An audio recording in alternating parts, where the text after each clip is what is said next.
Assalamualaikum warahmatullahi wabarakatuh. Perkenalkan saya Sulaiman Chandra Kusuma, NIM 202410103035 dari kelas Sistem Basis Data F.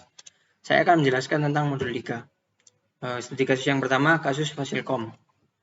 Pada soal pertama diperintahkan untuk memberi nama pada relationship. Penamaan relationship terdapat dua sisi, yaitu sisi yang pertama adalah lab dan Caleb. Contohnya, lab dipimpin oleh Caleb dan Caleb memimpin lab. Selanjutnya ada lab dengan barang, lab menyimpan barang dan barang disimpan di lab. Kemudian ada lab dengan peminjaman, lab tempat peminjaman dan peminjaman bertempat di lab. Kemudian lab ada dengan asisten, lab tempat bekerja asisten dan asisten bekerja di lab. Caleb dengan peminjaman, Caleb menyetujui peminjaman dan peminjaman disetujui Caleb. Barang dengan peminjaman, barang dipinjam dalam peminjaman dan peminjaman meminjam barang. Barang dengan jenis barang, barang mempunyai jenis barang dan jenis barang dipunyai oleh barang. Kemudian UKM dengan kegiatan, UKM mengadakan kegiatan, kegiatan diadakan oleh UKM. Kemudian UKM dengan peminjaman, UKM melakukan peminjaman dan peminjaman dilakukan UKM. Selanjutnya UKM dengan mahasiswa, UKM dianggotai mahasiswa dan mahasiswa merupakan anggota UKM. Kemudian ada kegiatan dengan peminjaman, kegiatan memerlukan peminjaman dan peminjaman diperlukan kegiatan. Kegiatan dan mahasiswa, kegiatan diatur oleh mahasiswa dan mahasiswa mengatur kegiatan. Selanjutnya ada peminjaman dengan asisten, peminjaman diproses asisten dan dari sisi asisten asisten memproses peminjaman. Kemudian ada peminjaman dengan mahasiswa, peminjaman dijamin mahasiswa dan mahasiswa menjamin peminjaman. Kemudian yang terakhir ada peminjaman dengan kondisi barang, peminjaman mencatat kondisi barang dan kondisi barang tercatat dalam sebuah peminjaman. Kemudian yang kedua adalah menentukan optionality relationship entity. Optionality ini berhubungan dengan wajib dan tidak wajibnya pencatatan barang. Yang pertama adalah barang dengan jenis barang. Dari sisi barang wajib karena setiap barang harus ada jenisnya. Dari jenis barang tidak wajib karena saat ingin menambahkan kategori jenis barang tidak harus ada barangnya. Kemudian ada dengan lab dengan barang. Lab barang wajib karena setiap barang harus tertera di mana letaknya, lab mana. Kemudian dari lab tidak wajib karena dalam sebuah pembangunan lab baru tidak perlu pencatatan barang dulu. Kemudian lab dengan Caleb, dari lab tidak wajib karena dalam penambahan lab tidak dibutuhkan penambahan data Caleb terlebih dahulu. Dari sisi Caleb wajib karena setiap Caleb bertugas untuk memimpin lab. Kemudian ada relationship lab dengan peminjaman. Dari sisi lab tidak wajib karena dalam sebuah pembuatan lab baru tidak membutuhkan data peminjaman atau tidak selalu terjadi peminjaman. Dari peminjaman wajib karena pada setiap peminjaman baru harus tercatat dari mana barang, dari lab mana barang berasal. Kemudian Caleb dengan peminjaman. Dari sisi Caleb tidak wajib karena jika terdapat Caleb baru, tentu Caleb tersebut belum pernah melaksanakan peminjaman dan tidak wajib untuk disyaratkan. Dari sisi peminjaman wajib karena dalam setiap peminjaman harus ada persetujuan dari Caleb. Kemudian ada barang dengan peminjaman. Dari sisi barang tidak wajib karena barang setiap barang yang ada pada lab tidak selalu dipinjam. Dari sisi peminjaman wajib karena jika terdapat sebuah peminjaman dibutuhkan data barang apa yang dipinjam. UKM dengan peminjaman, UKM tidak wajib karena tidak semua UKM melakukan peminjaman. Kemudian dari peminjaman wajib karena dalam sebuah peminjaman dibutuhkan info siapa atau UKM yang mana yang meminjam. Kemudian kegiatan dengan peminjaman, dari sisi kegiatan tidak wajib karena dalam sebuah kegiatan tidak harus meminjam atau tidak memerlukan peminjaman, ada kemungkinan. Kemudian dari peminjaman wajib karena dalam sebuah peminjaman dibutuhkan data untuk apa barang dipinjam, untuk kegiatan apa. Kemudian ada UKM dengan kegiatan, dari sisi kegiatan wajib karena dalam melaksanakan kegiatan diperlukan informasi tentang UKM mana yang melaksanakan. Dari sisi UKM tidak wajib karena tidak semua UKM melaksanakan kegiatan. Kemudian lab dengan asisten, dari sisi lab tidak wajib karena lab tidak harus ada asistennya saat pertama kali ditambahkan. Kemudian dari asisten wajib karena asisten bertugas untuk memproses atau bekerja di lab sehingga wajib untuk mencatatkan data lab. Kemudian ada UKM dengan mahasiswa. Dari UKM wajib karena setiap UKM harus ada anggotanya yang merupakan mahasiswa. Dari mahasiswa tidak wajib karena mahasiswa tidak selalu mengikuti UKM. Kemudian dari peminjaman dan asisten. Dari peminjaman wajib karena dalam sebuah peminjaman diperlukan informasi tentang siapa yang memproses. Dari sisi asisten tidak wajib karena kita terdapat asisten baru dia belum pernah mencatat peminjaman. Kemudian ada peminjaman dengan mahasiswa, peminjaman wajib karena dalam sebuah peminjaman dibutuhkan data siapa yang menanggung jawab peminjaman.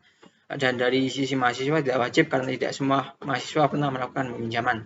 Kemudian dari peminjaman dengan kondisi barang. Dari peminjaman wajib karena dalam sebuah peminjaman dibutuhkan pencatatan bagaimana kondisi barang yang dipinjam.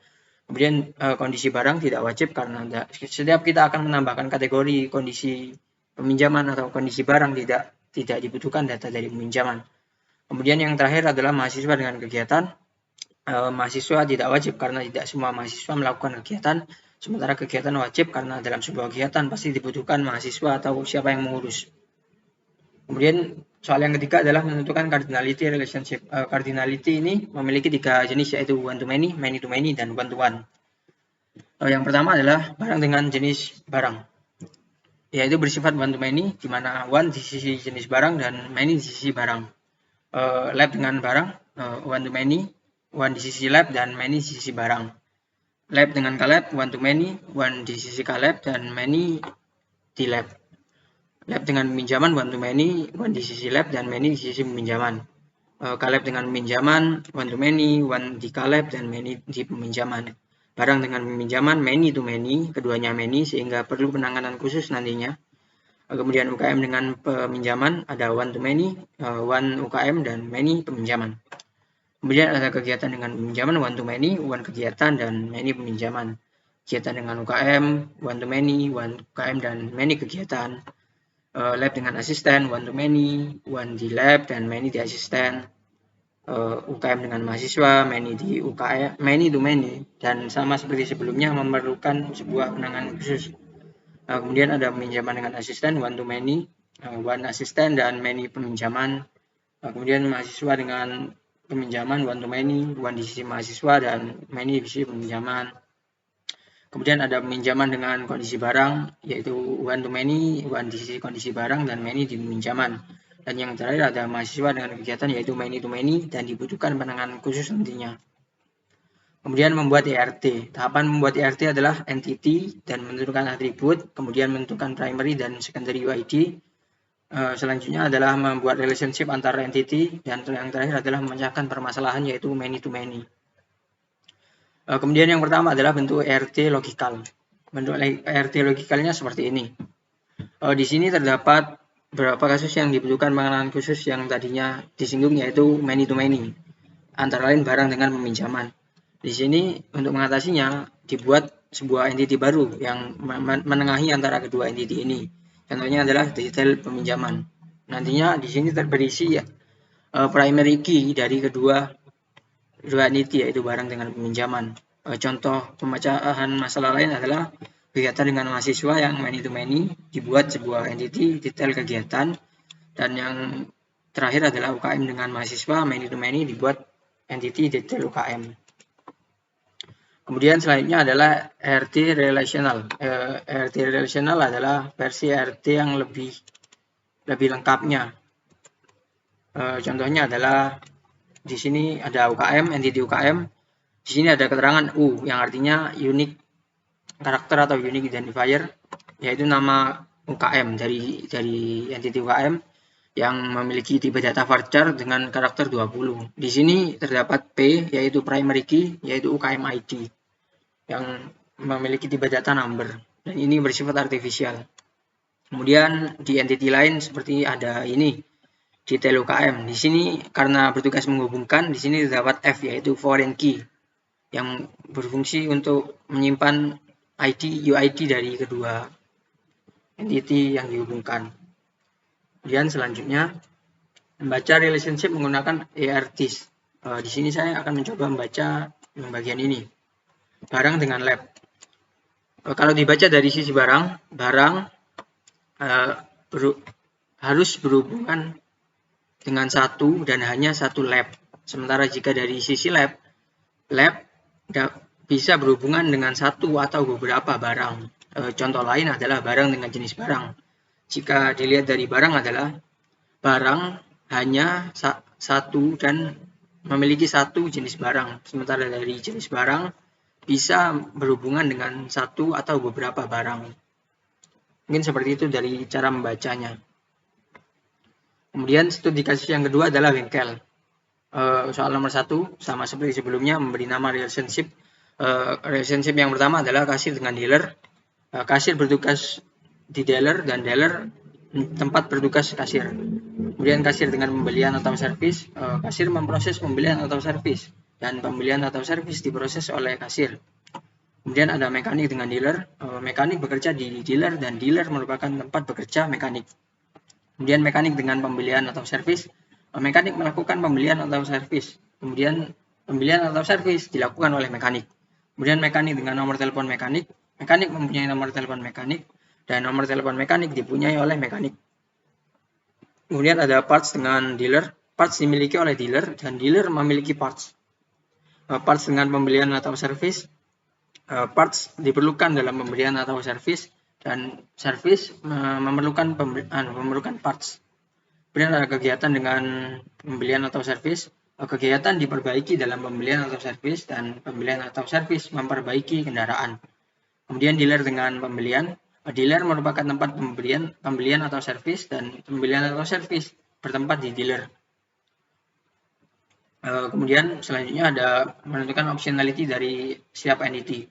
Pada bengkel terdapat kasir dan dealer, di mana kasir wajib karena setiap ada penambahan kasir baru diperlukan data di mana ia bekerja. Dari dealer tidak wajib karena setiap ada dealer baru tidak harus terlebih dahulu dicatatkan data kasirnya.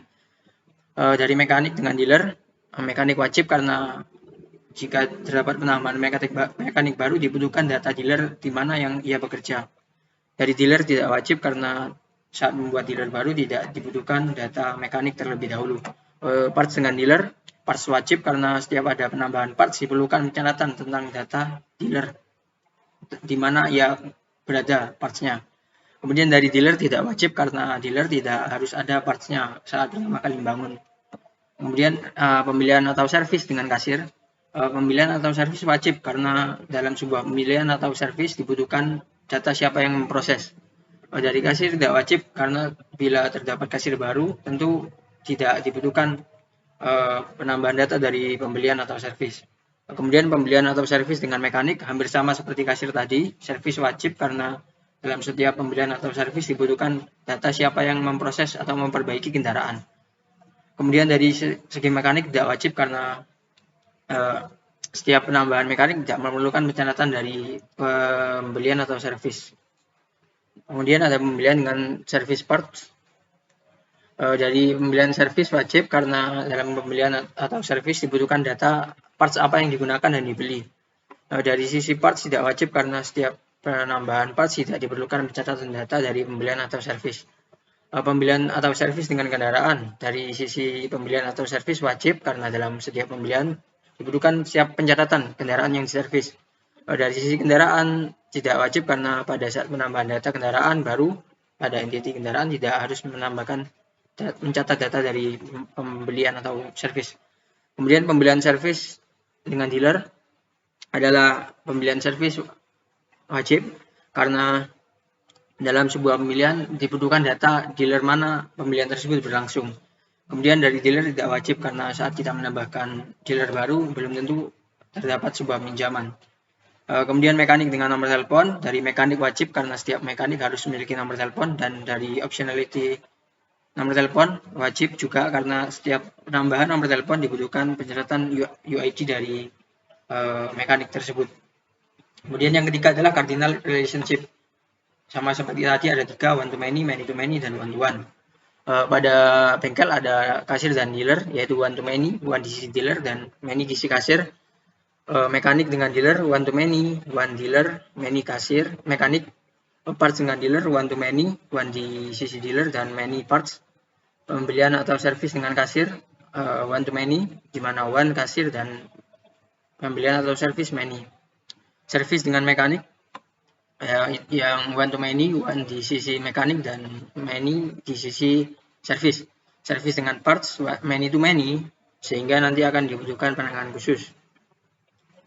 Kemudian ada servis dengan kendaraan, yaitu one to many, one di kendaraan dan many di servis atau pembelian.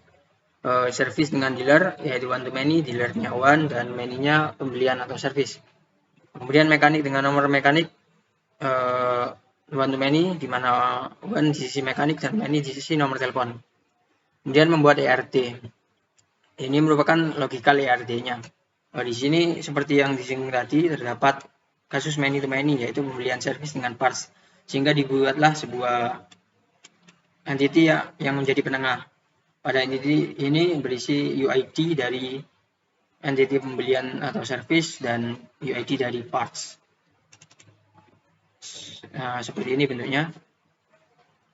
Kemudian ini adalah ERD relational, sama seperti sebelumnya. Pada ERD ini fungsinya atau kelebihannya lebih lengkap, dijelaskan data-datanya. Seperti pada detail pembelian ini yang menghubungkan dua entity. Di sini terdapat foreign key 2 dari kode parts dan service, dan ada keterangan datanya, char unknown dan number. Seperti itu. Dan kemudian yang kelima adalah membaca ERD disk. Di sini saya akan mencoba membaca nomor mekanik dengan mekanik. Nomor mekanik hanya satu. Nomor mekanik berhubungan satu dan hanya satu mekanik. Karena nomor telepon mekanik hanya dimiliki oleh satu mekanik. Satu nomor telepon dimiliki satu nomor telepon. Dari sisi mekanik adalah mekanik bisa berhubungan dengan satu atau beberapa nomor telepon mekanik. Karena setiap mekanik terdapat kemungkinan memiliki beberapa nomor telepon. Kemudian selanjutnya ada kasir dengan dealer. Jika dibaca dari kasir adalah kasir bisa berhubungan dengan satu atau beberapa dari kasir dengan dealer. Kasir dapat berhubungan dengan hanya dengan satu dealer. Sementara dealer dapat berhubungan dengan beberapa atau satu kasir. Sehingga kasir ini hanya bekerja di satu dealer dan dealer ini memiliki banyak kasir. Kurang lebih seperti itu. Mungkin demikian yang dapat saya sampaikan, kurang lebihnya mohon maaf. Wassalamualaikum warahmatullahi wabarakatuh.